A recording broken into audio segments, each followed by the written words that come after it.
Hey everyone, today I'm summarizing Tell No One by Harlan Coben. This is a spoiler-filled summary based on my take and won't cover every scene.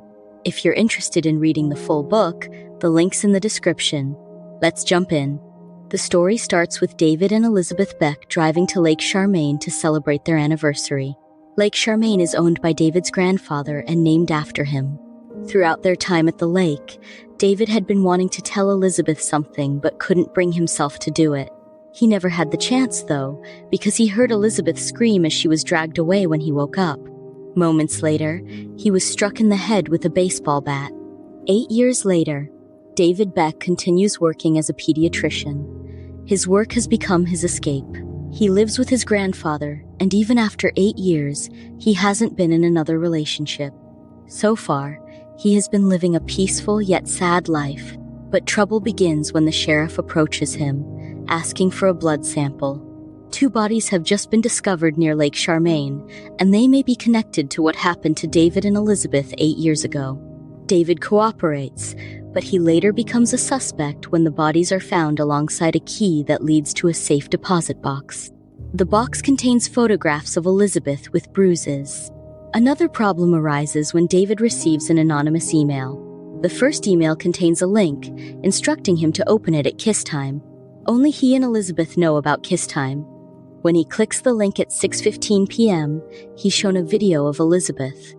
She's aged, and she mouths the words, "I'm sorry."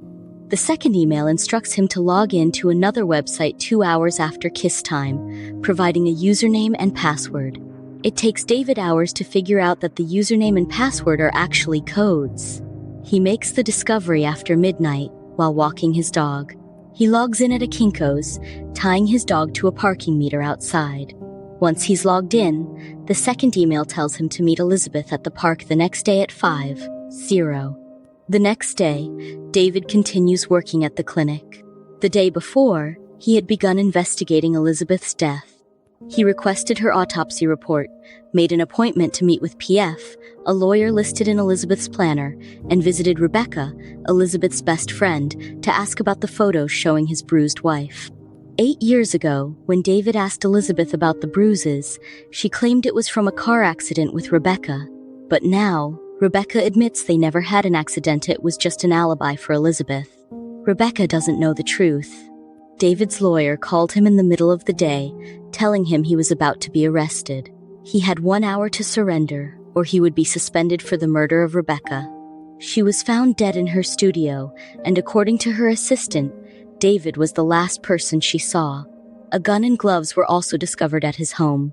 Since David was scheduled to meet the person behind the emails, who he believes is his dead wife, he knew he couldn't go to jail. So, he ran from the police and sought help from the father of one of his patients, a drug dealer. Now, he's wanted, and the public has been warned about him. But it doesn't matter to David, he refuses to lose the chance to see Elizabeth again.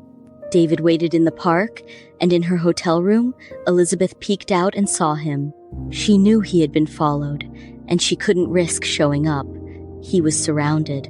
It was hard for her, but she decided it was time to leave.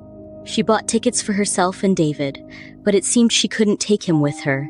David waited for hours, and when he decided Elizabeth wasn't going to show up, he started to walk away. But then strong arms grabbed him and pushed him into a van.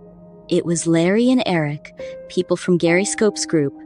Eric began beating David, but Tyrese managed to rescue him. David hid in Tyrese's apartment. With Tyrese's help, David went to PF's office. The lawyer explained why Elizabeth had sought him out. When Gary Scope's son, Brandon Scope, died, a man named Helio was imprisoned. Elizabeth gave him an alibi, claiming that on the night of the murder, she had been with him sleeping with him. As a result, Helio was freed. After talking to PF, David tracked down Helio and asked him about what had happened. Helio later admitted that he didn't know why Elizabeth had said what she did, but he simply went along with it to get out of prison. Elizabeth was ready to leave, but when she saw that her husband was in trouble with the law, she decided not to go just yet. She wanted to make sure he was safe first. While David was on the run with Tyrese, several revelations surfaced between Agent Carlson, David's sister Linda, and Linda's lover, Shauna. Carlson believed David was innocent. He reviewed the autopsy report that David had requested and found it odd. The results showed that the body had been a drug user, and the wounds were post-mortem quite different from the style of the serial killer, Kilroy. Kilroy was already in jail and had confessed to killing 14 women, but Elizabeth's death had been pinned on him, effectively closing her case. What was more intriguing was that the autopsy report contained no photos. The records stated that only Elizabeth's father, Hoyt, had the authority to release them. When Shauna reviewed the autopsy, she immediately noticed something was off the height, and weight didn't match at all. Linda also made a confession. She was the one who took the photos of Elizabeth's bruises. Elizabeth had made sure to keep it a secret that it was Brandon Scope who had beaten her. Later, David called his lawyer, and together they managed to clear his name. They gathered statements from 4 random witnesses who had seen him at the Kinko's, and there was also a photo of his dog tied to the parking meter taken at the exact time Rebecca was murdered. Elizabeth is still alive. On the night of her abduction, her father came to save her. He convinced her to run away because Gary Scope would keep coming after her. Elizabeth was sent to third world countries to hide. There had been no communication because both David's house and Hoyt's house were bugged. Elizabeth returned when she saw that 2 bodies had been found. She thought it was the right time to see David. The 2 bodies were the men who had abducted her, and they were killed by Hoyt. Gary Scope was after Elizabeth because he believed she had killed his son, Brandon. When Elizabeth gave Helio an alibi, Gary's men discovered that Elizabeth had been investigating Brandon's illegal activities and assumed she was the one who had killed him. That night at Lake Charmaine, Hoyt received a tip. He knew the men who worked for Gary, as he had once worked for him too. With his brother's help, Hoyt assisted Elizabeth in escaping and faked her death. He killed Gary's 2 men and left David to die. David was left in the lake, unconscious from the powerful blow to his head. David survived because Jeremiah, a man who had been hiding from the law for about 30 years, saved him. He dragged David out of the lake and called an ambulance. David only learned about this when he returned to Lake Charmaine and saw Jeremiah for the first time. David came back to the lake to meet Elizabeth, as she had instructed him to do through Shauna. And at last, they met. Tyrese called David and told him that Gary Scope had taken a hostage in exchange for his son when he thought everything was going well. David knew he had to do something, so he went to Hoyt. They had a heated conversation in which Hoyt confessed to everything, and it ended with Hoyt pointing a gun at David. Hoyt ordered him to get into the car. He had just called Gary Scope and told him he was going to surrender David in exchange for the release of Tyrese's son. Tyrese's son was released.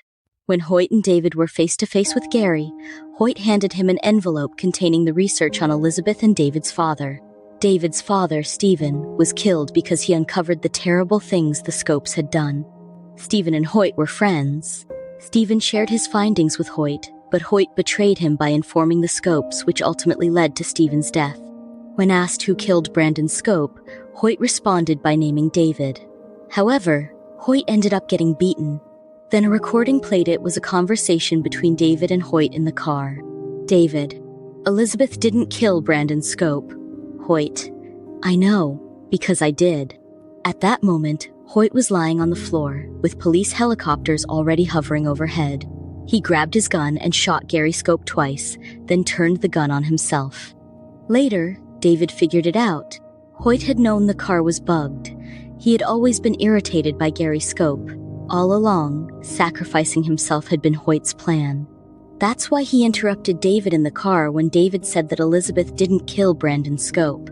David had been about to tell Hoyt that Elizabeth was innocent and that it was actually Hoyt who killed Brandon. This was what David had wanted to tell Elizabeth 8 years ago. David had been at home when Brandon arrived. In self-defense, he shot him with his father's gun. Panicking, he ran away.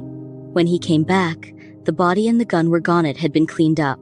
It turns out Hoyt cleaned it up because Elizabeth had called him, crying. That's the end of Tell No One. If you enjoyed it, grab the book using the link in my bio. Don't forget to like, subscribe, and check out my other summaries. See you in the next one.